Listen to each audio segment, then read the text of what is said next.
Esto es parte de nuestro programa Bidut Beyahat de la congregación Kol Sherit Israel, que cuando empezamos la cuarentena decidimos que teníamos que crear la oportunidad de estar juntos a pesar del aislamiento, ¿no? Y desarrollamos un programa de comunidad virtual que lo llamamos Bidut Beyahat, ¿no? Que es algo así como aislamiento juntos, que suena contradictorio, pero es parte de estos tiempos que nos toca vivir. Y creamos ahí un espacio que se llama Un Café con el Rabino Gustavo, donde aprovechamos a conversar con la gente que está fuera de Panamá, tomando el beneficio de lo virtual que nos permite conectarnos. Y nuestro invitado de hoy es el doctor Rubén Kuzniecki, a quien le agradezco mucho, Rubén, la disposición, nos pone muy contento.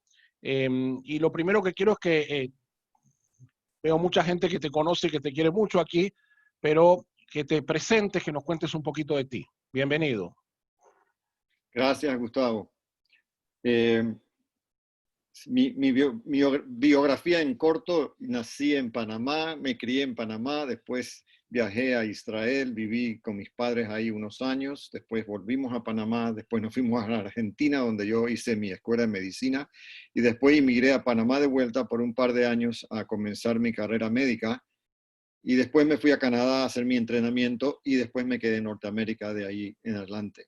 Yo soy neurólogo y que me especializo en epilepsia, y lo que podría de forma simple decir, soy un médico académico, un neurólogo académico, o sea que yo me dedico a la investigación, a la enseñanza de la medicina y a la administración de la medicina, y también veo pacientes, pero eso no es lo más importante que hago yo, ¿no? En general.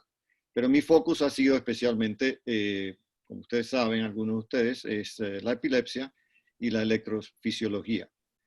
Ahora, en mi nueva posición en Northwell Health, que es el sistema más grande de salud del estado de Nueva York y probablemente del noreste, me dedico a la administración y a la investigación.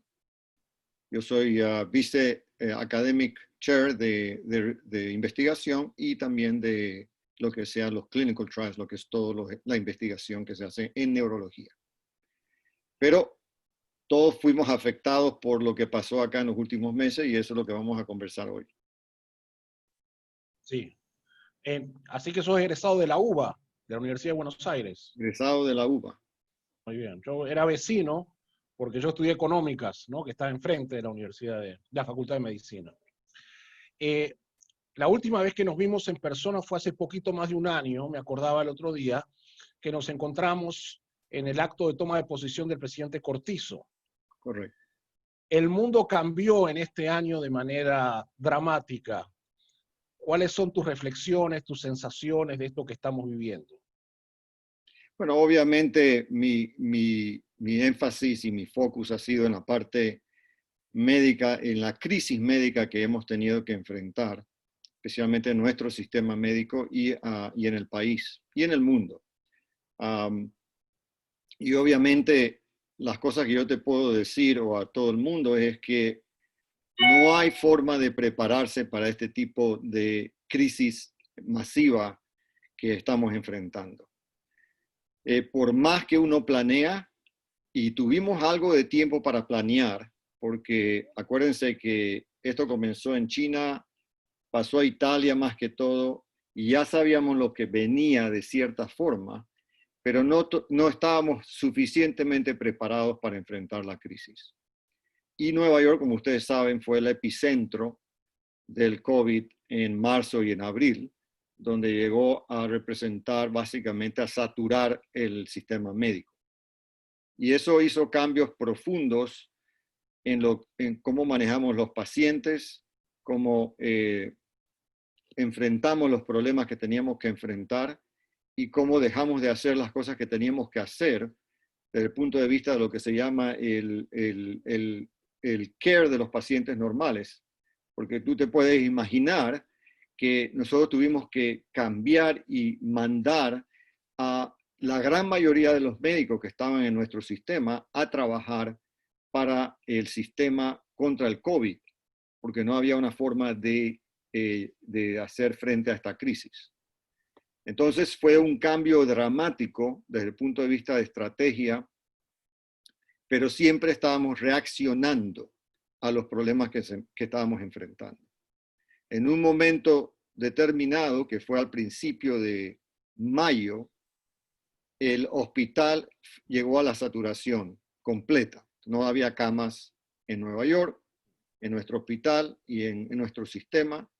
Nuestro sistema llegó a atender casi 13,000 pacientes de COVID que entraron al hospital en el sistema de Northwell, que es un sistema grande.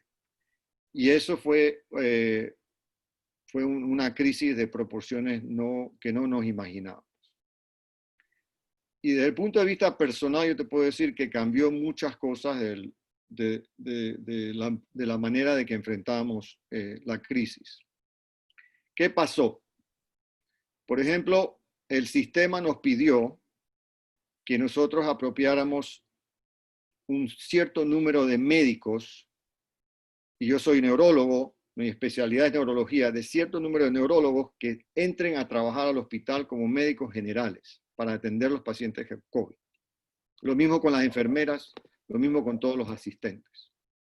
Te puedes imaginar de que alguien que está especializado hace 20 años, 25 años en una especialización, cualquiera que sea, y ahora tiene que atender pacientes con una enfermedad muy difícil y desconocida, se hace muy, muy crítico. Y esas son las cosas que comenzamos a manejar y que realmente provocó muchos problemas de manejo interno. Eso a nivel médico y a nivel de personal. A nivel de, por ejemplo, y estamos hablando de los Estados Unidos, no estamos comparando con Panamá o otros países, no había suficiente equipo de protección. En un momento determinado, si uno tenía que ver 50 pacientes, 40 pacientes en la sala, no podía cambiarse cada vez que entraba a otro cuarto. Entonces, eso produce un problema de estrategia de cómo manejar los pacientes en el hospital. Cosas pequeñas que nadie se imaginaba que iban a determinar y crecer y volverse complicadas.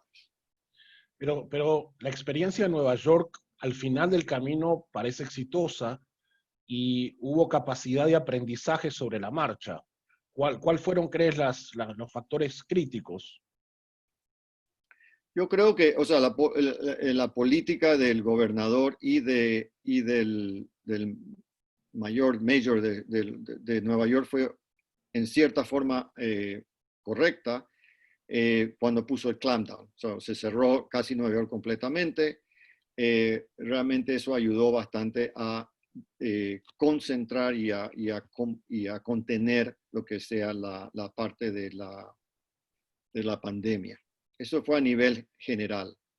Yo creo que el gobernador Cuomo pudo hacer ciertas cosas con ayuda federal de mover ciertos equipos a los hospitales que necesitaban, por ejemplo, en la área de Bronx y en las áreas más necesitadas donde había muchos pacientes enfermos.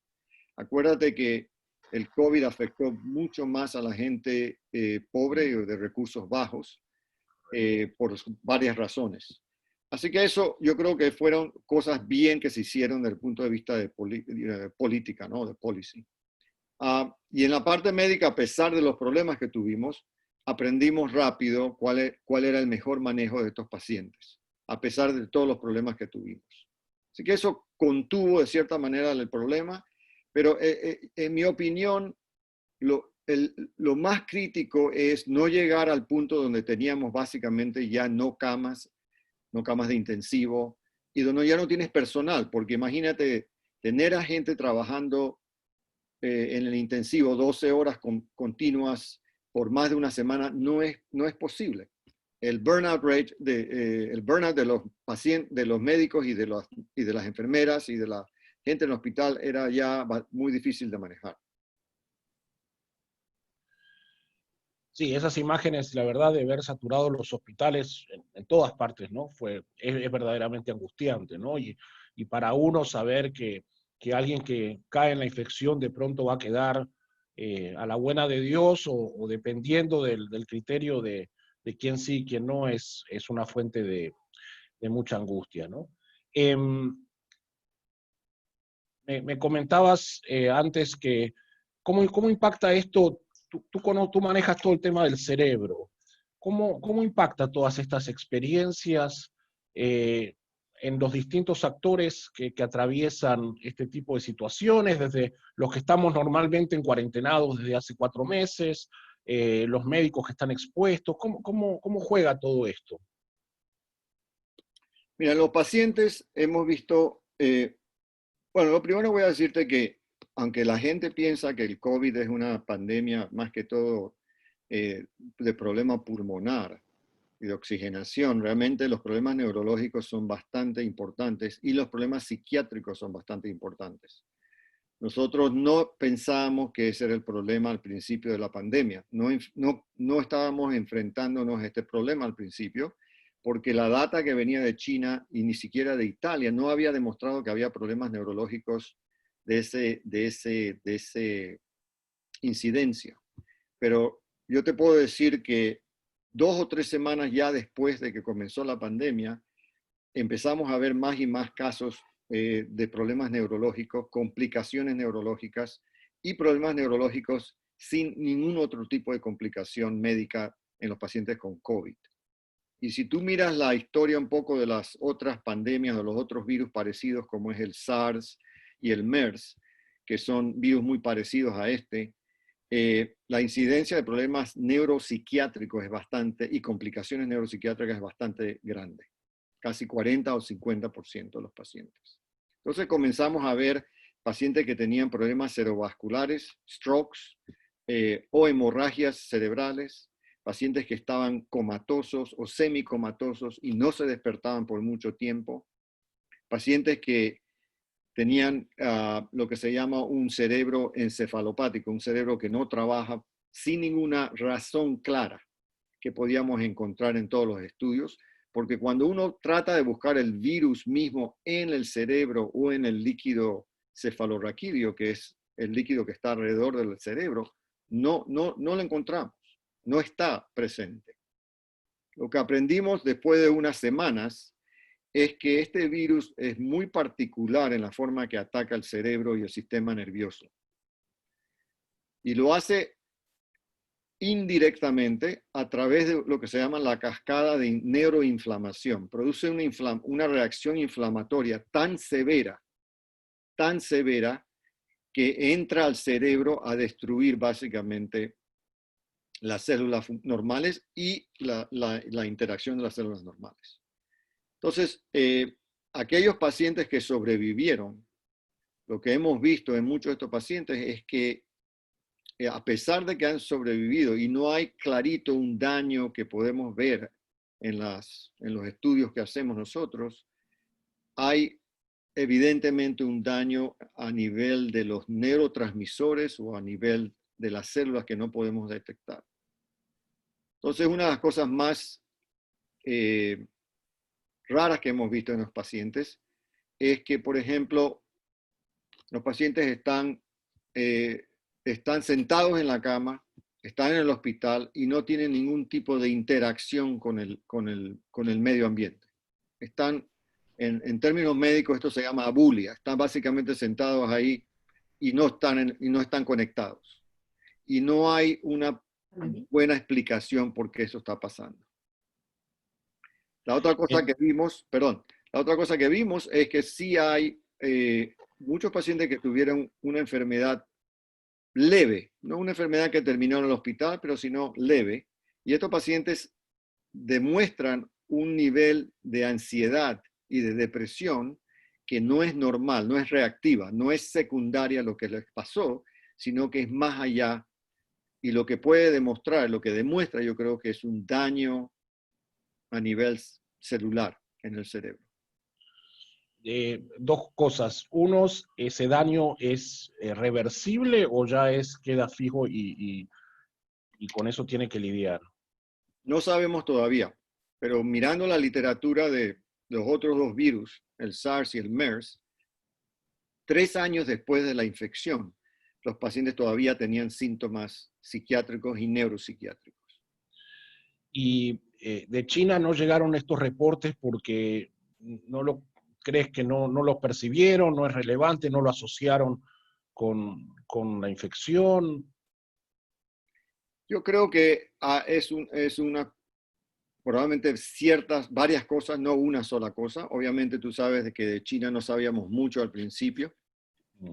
Y todavía la información no es clara. Hay muy pocas publicaciones donde uno puede realmente atestar a la validez de los resultados y de lo que ellos han encontrado.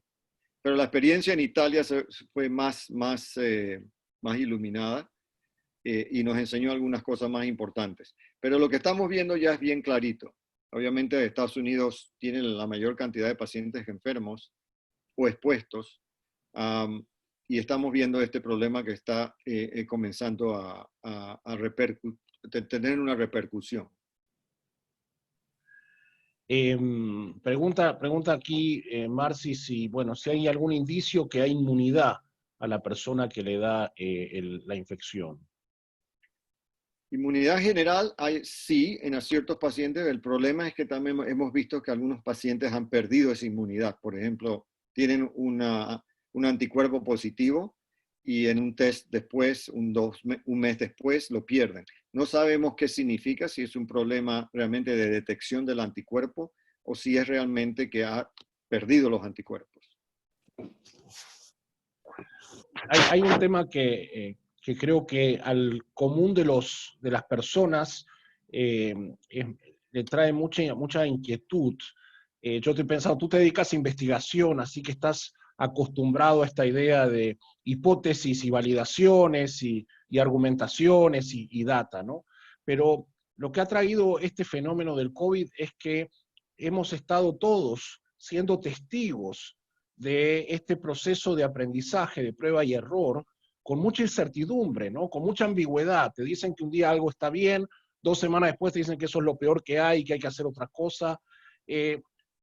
¿Cómo uno procesa esa ambigüedad? ¿Cómo uno procesa esa incertidumbre?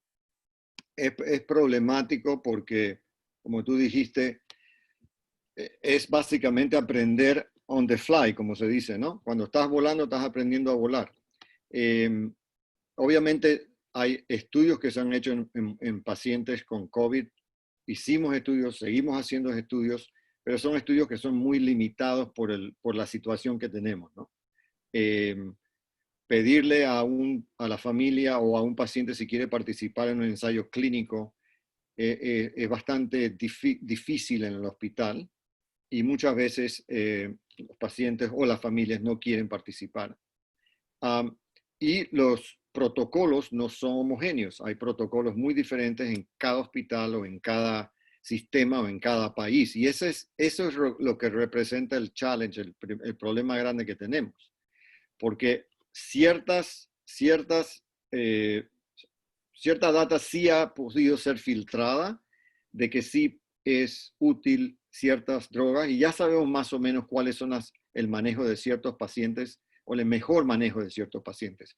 Pero de todas maneras, los protocolos no siguen siendo homogéneos en muchos de estos hospitales. Entonces eso representa un problema bastante importante para los pacientes, las familias y para todo el mundo.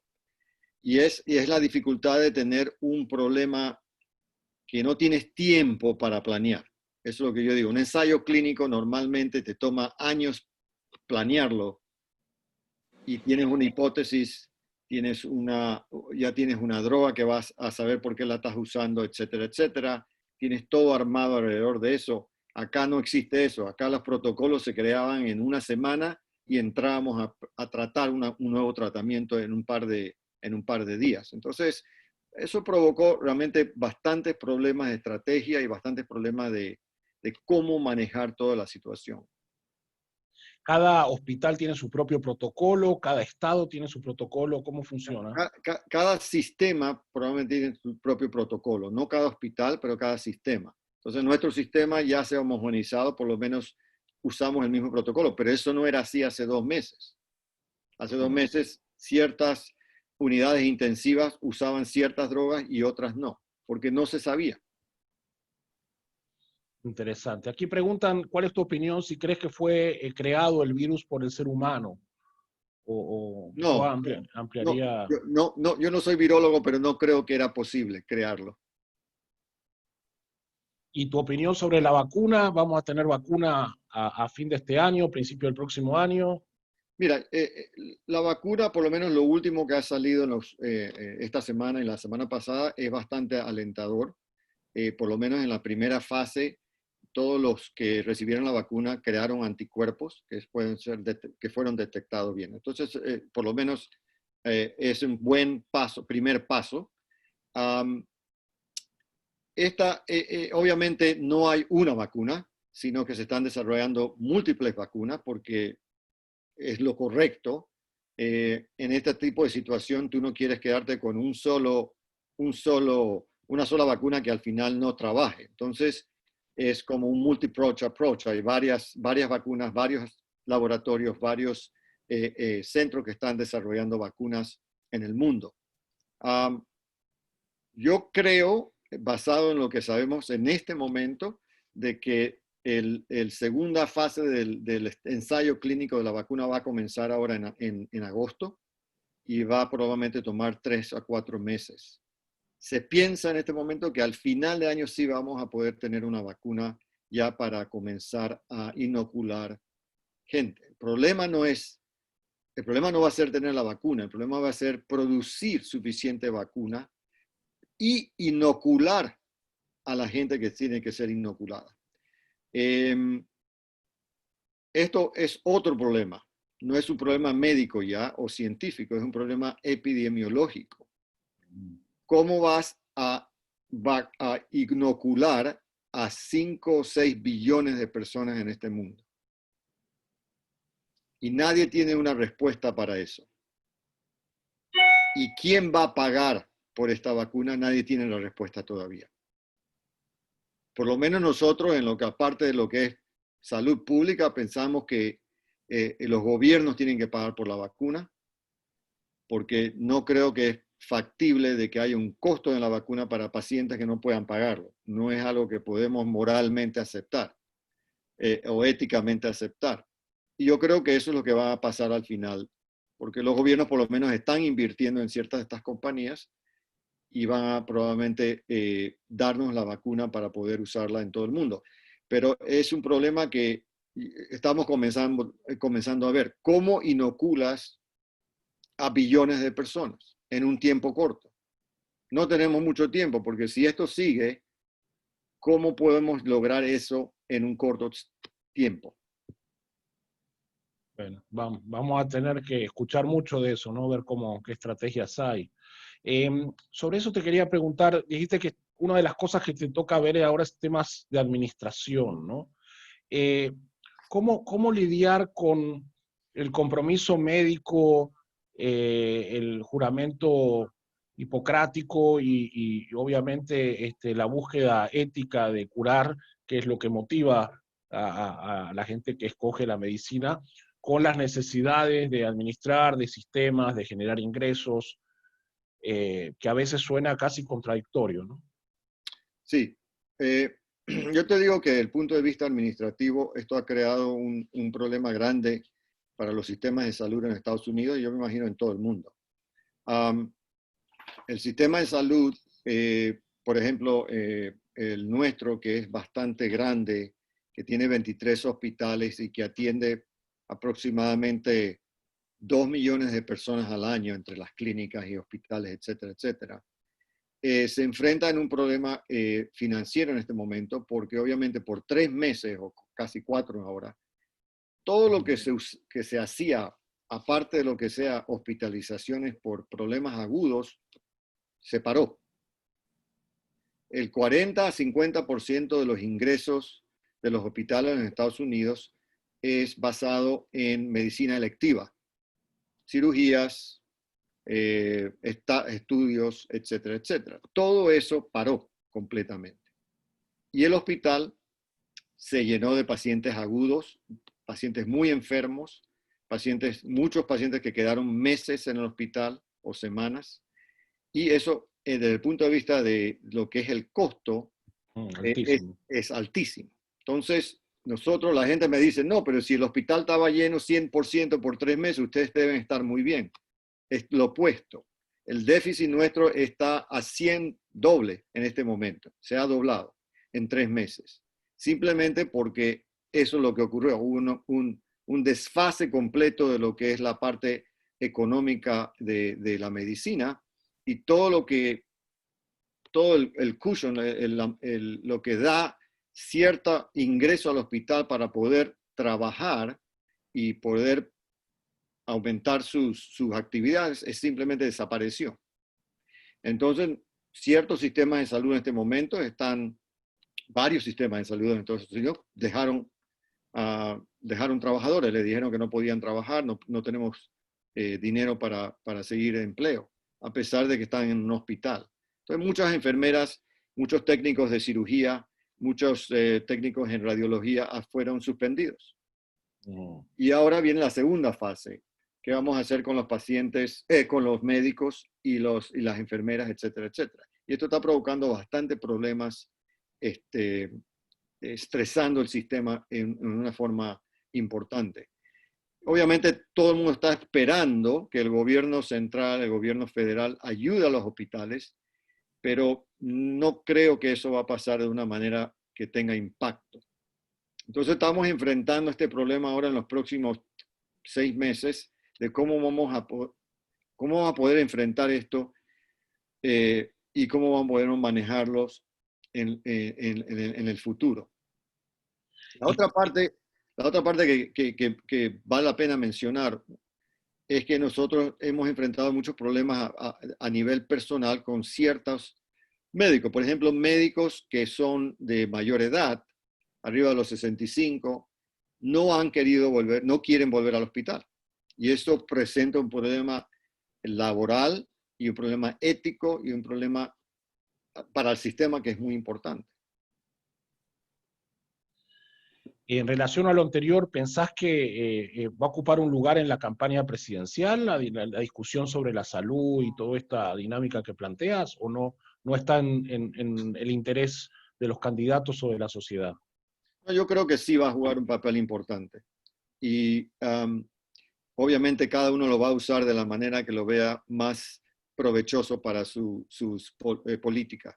Pero sí creo que va a ser importante. Yo creo que si tenemos una segunda ola o un segundo wave y la economía no mejora, eso va a tener un impacto muy grande en el presidente actual. Pregunta aquí Roberto, si tienes contacto con médicos en Panamá y si has podido comparar un poco de experiencias. Solamente a casos individuales, pero no a nivel general o a nivel de hospital. Ok. Los problemas neurológicos, pregunta Rebeca, que hiciste referencia antes, ¿fueron por el propio COVID o por los medicamentos que se estaban usando, como el caso de la cloroxinoquina? Cloroquina, sí. Nosotros, obviamente uno siempre tiene que pensar de que hay posibilidades de que ciertas cosas afecten la parte neurológica, que son las drogas, la falta de oxigenación que hubo en muchos de estos pacientes, obviamente por muchos días o semanas. Pero si lo separas de eso o lo controlas, lo que se dice, controlas por estas variables, nosotros creemos que es independiente de esto. La misma reacción inflamatoria ha provocado mucho daño cerebral en muchos pacientes y eso es lo que estamos viendo desde el punto de vista clínico. Entiendo. Pregunta aquí Daniel si consideras que la Organización Mundial de la Salud ya perdió su relevancia. Bueno, desafortunadamente hay mucha política con la Organización Mundial de la Salud. Ustedes saben muy bien que Estados Unidos se preparó para retirarse de la misma, que es un problema, en mi opinión. pero ha tenido un papel no muy importante en todo lo que ha pasado a nivel, por lo menos en los Estados Unidos y en muchos otros países. Preguntan aquí una opinión, si los que van a entrar a la universidad ahora en agosto, ¿sugieres que viajen ahora o que esperen al próximo semestre? Depende de la universidad. Hay varias universidades que ya han decidido que el primer semestre lo van a hacer online, virtual. Otras que todavía no se han decidido. Um, mi opinión en este momento es que es muy difícil tomar una decisión ahora mismo. Algunos pacientes míos, por ejemplo, están viajando a su college, a su universidad, con la esperanza de que sí abran. Pero el problema ahí o el riesgo es que si cierran el estado y no pueden viajar, van a estar ahí sin hacer nada por mucho tiempo. Yo creo que lo más probable es que sí la mayoría de las escuelas sí lleguen a hacer por lo menos el primer cuatrimestre virtual. Me están lloviendo preguntas, ¿ok? Yo te voy a ir bombardeando a medida que vienen porque está muy preguntona la gente, así que qué bueno eso. Eh, Preguntan si los seguros no cubren la enfermedad del COVID, en esto de tu análisis que comentabas antes. En general sí los cubren, porque desde el punto de vista político no es algo que ellos podían no hacer. Incluso, como ustedes saben, en Panamá y en todos lados, la telemedicina es lo que ha pasado, lo que ha tomado un auge importante en los últimos 2 o 3 meses. Por lo menos en abril y mayo, 90% de las visitas médicas que nosotros hicimos fue por telemedicina. Y trabajó bastante bien. Para muchos pacientes trabaja bien, obviamente para muchos otros no, donde tiene que ser examinado, por ejemplo, el paciente no es una buena práctica. Pero yo creo que la telemedicina va a quedar ahora con nosotros hasta cierto punto porque es más económica, trabaja muy bien para ciertos pacientes y para aquellos pacientes que están muy lejos es algo bueno. Sí, muchas de estas cosas virtuales creo que se nos van a instalar, ¿no? Tiene su lado positivo, yo estoy de acuerdo con eso, ¿no? Entonces, New York dejó de ser el centro de contagios, ¿no? La curva ha bajado y ya están en una situación controlable. Completamente controlable, incluso yo te puedo decir que esta semana no hubo ningún paciente admitido por COVID en mi hospital, que es realmente raro, ¿no? Pero ya hemos visto que ha cesado mucho lo que es pacientes muy enfermos, ¿no?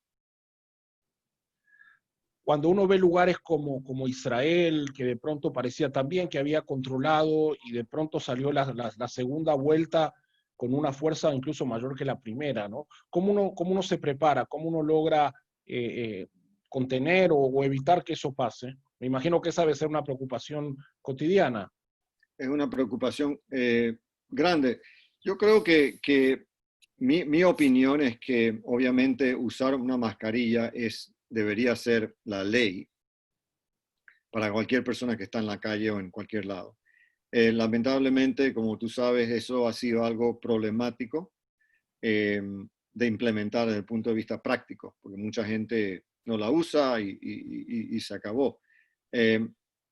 Eso sería para mí el factor número uno en controlar lo que es el spread de este virus, ¿no? Cuando se comiencen a abrir las cosas. Pero yo creo que cuando vas a abrir vas a tener un pequeño pico, es lo natural de esperar. Entonces, preparado para eso está bien. Como Israel tiene una buena experiencia, sí, ha habido un segundo pico, pero está, desde el punto de vista del manejo del pico, está manejable.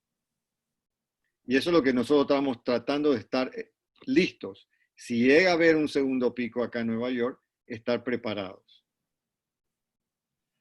Parece ser que ha bajado la mortalidad. ¿Eso es porque el virus ha mutado o porque tenemos un manejo mejor de los pacientes o por otra razón o ambas? Definitivamente hemos aprendido varias cosas en los últimos meses en lo que es el manejo de pacientes agudos, ¿no? O pacientes enfermos. Entonces el tratamiento ha mejorado. Ciertas cosas se han dejado de hacer y otras cosas se han comenzado a usar. Por ejemplo, nosotros en la parte neurológica, para darte simplemente un ejemplo, muchos de estos pacientes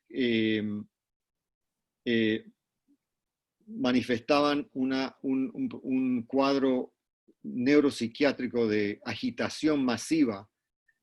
No podíamos controlarlos. Estaban totalmente confusos, agitados, moviéndose todo el día. No podíamos parar y controlar la agitación mientras estaban enfermos.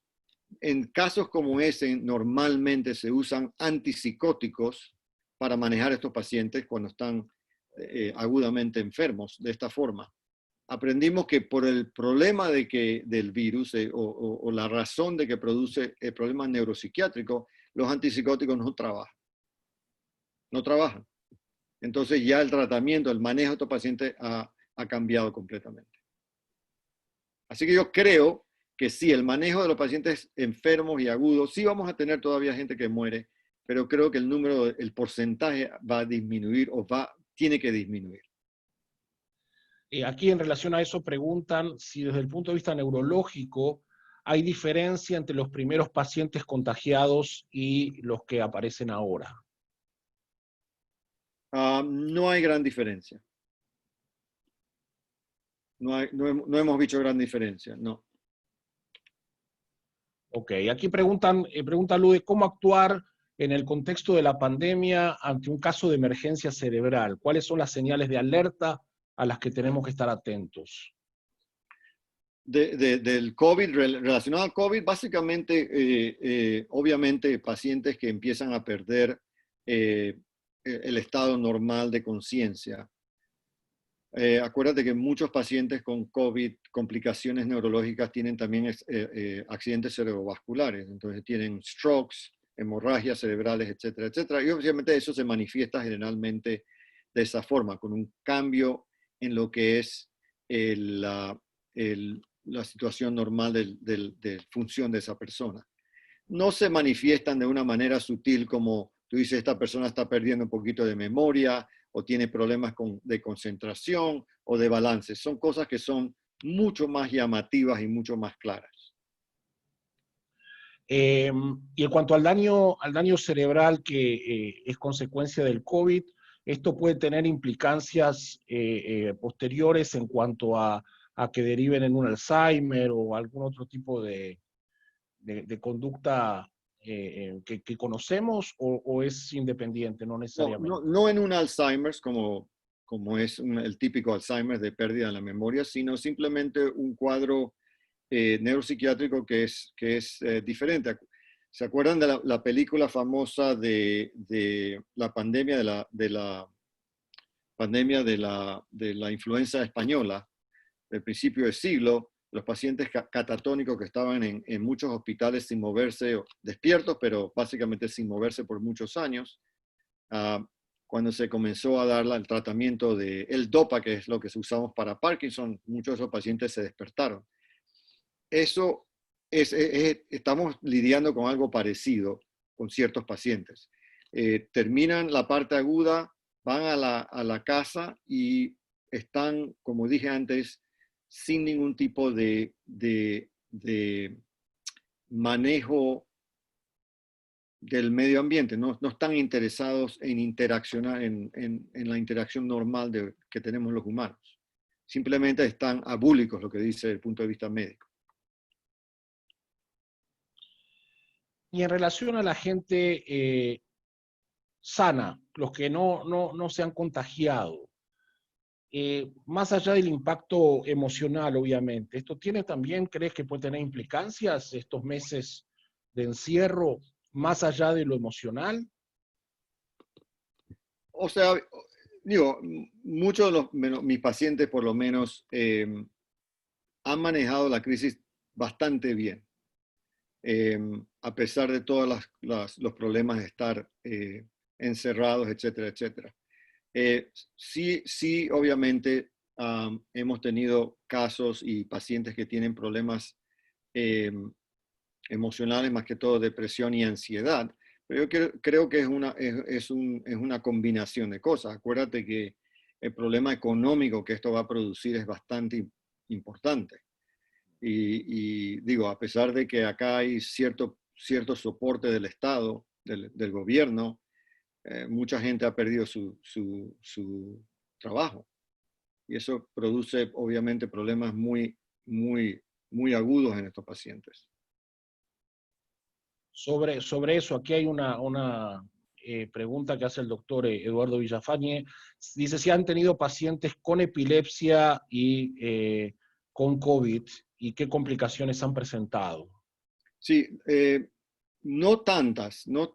Algunos pacientes con epilepsia sí han tenido crisis si desarrollaban COVID, pero no ha sido un problema difícil de controlar en general.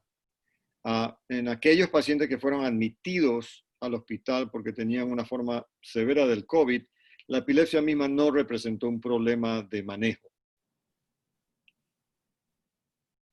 Ok, pregunta Douglas, en algunos países de Centroamérica los gobiernos están dando un pack de medicinas para combatir los primeros síntomas y atacar el virus para que no llegue a los pulmones. ¿Qué tan efectivo es eso? Que no sé cuál están dando, así que no podría contestar. No sé en Centroamérica qué están haciendo. Bueno, ahí pedimos a Douglas que por ahí nos dé un poquito más de precisión, ¿no? Eh, estamos a mitad de camino, hay luz al final del camino, esto va a pasar pronto. ¿Cómo te levantas en la mañana? ¿Qué piensas?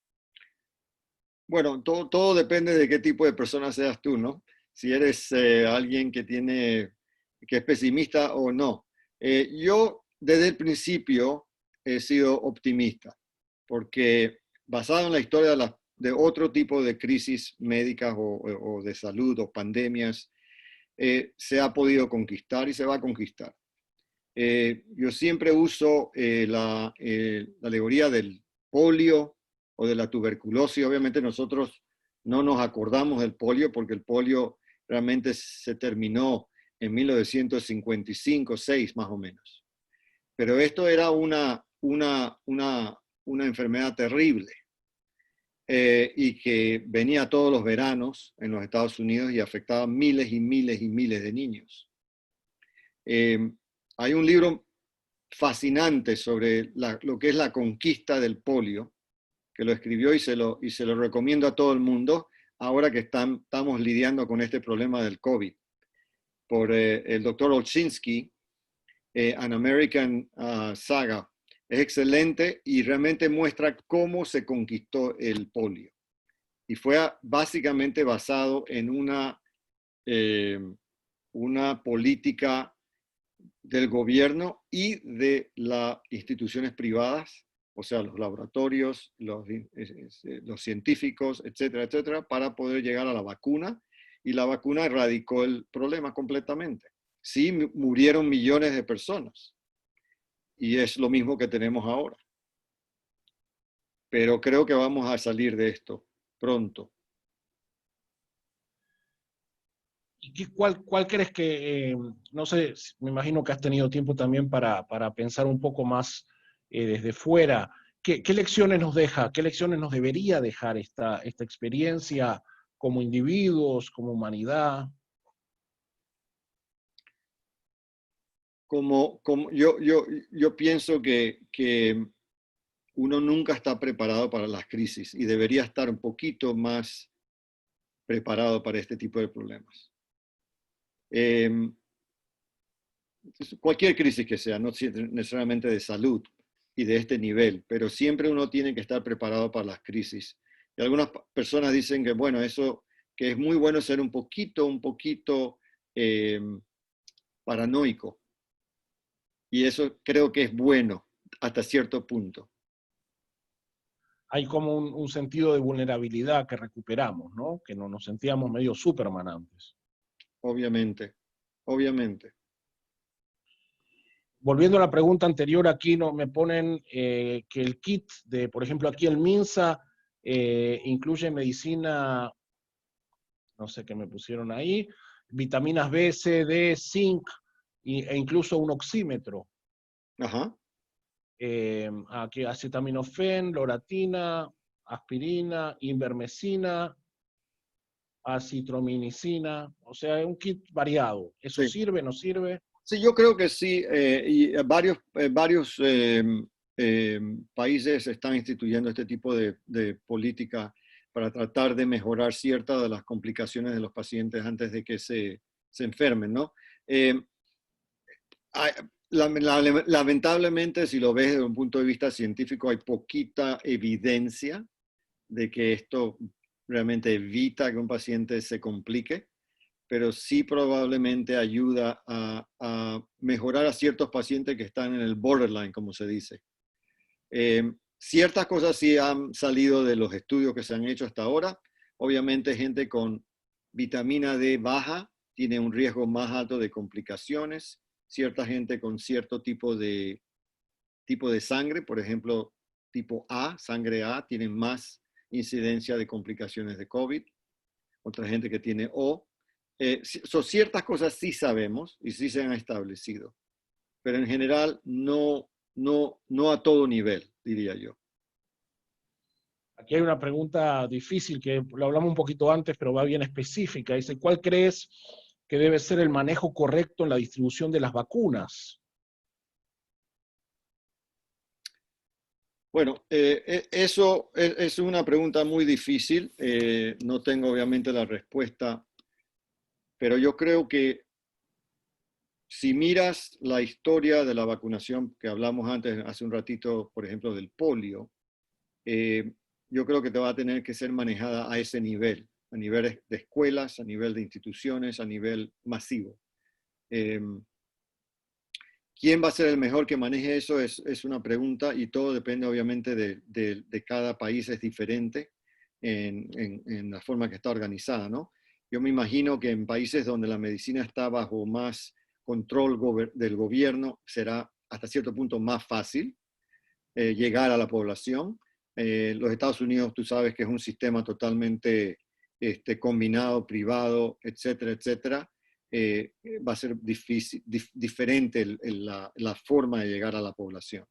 Así que cada país creo que va a tener otro tipo de enfrentamiento y otro tipo de manejo.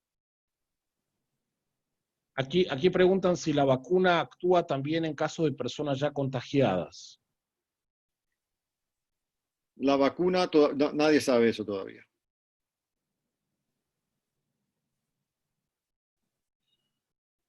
¿Y por qué el tipo A tiene más incidencia? Y si los de tipo A entonces se tienen que cuidar más. Y nadie sabe realmente la razón particular, el mecanismo molecular, pero sí está bien establecido. Eso era algo que salió hace varios meses, pero ahora el estudio sí demuestra que hay una incidencia mayor de complicaciones en gente con tipo A.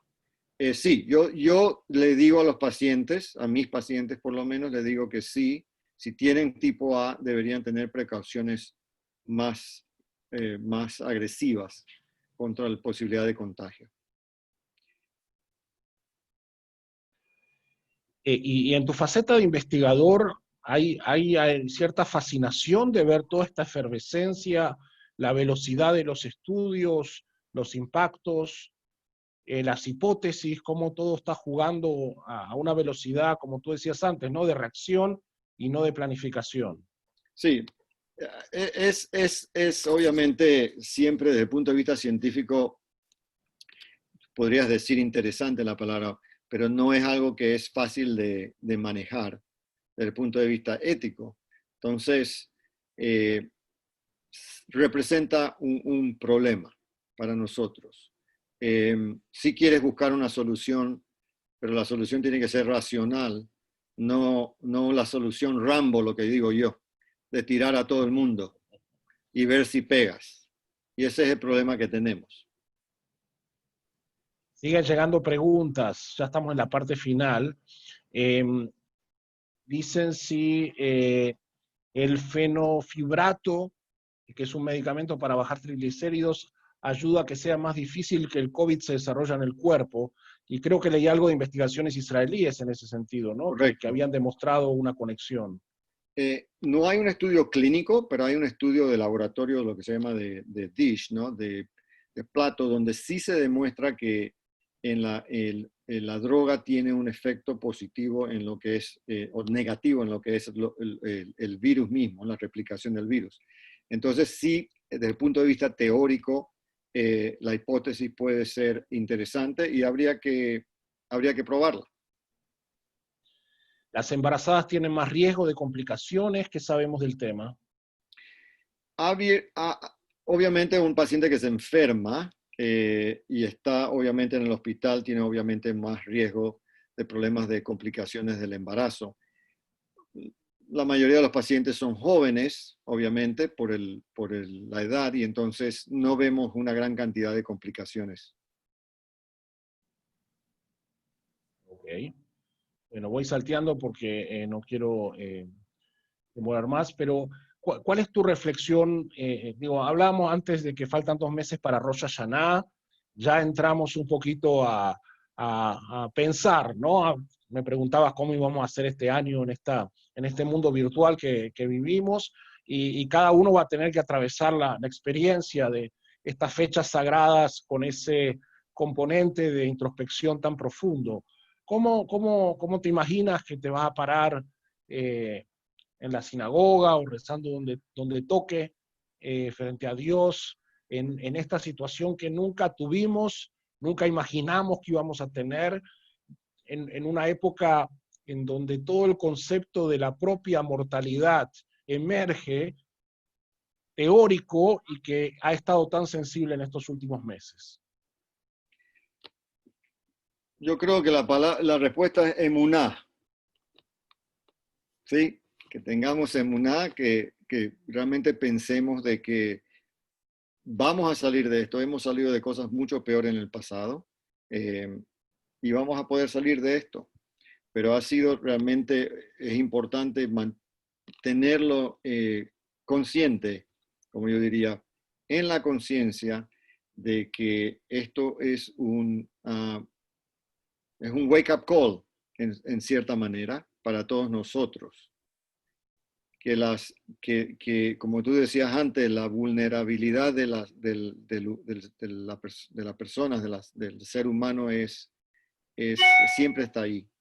Y que simplemente en cualquier momento las cosas cambian.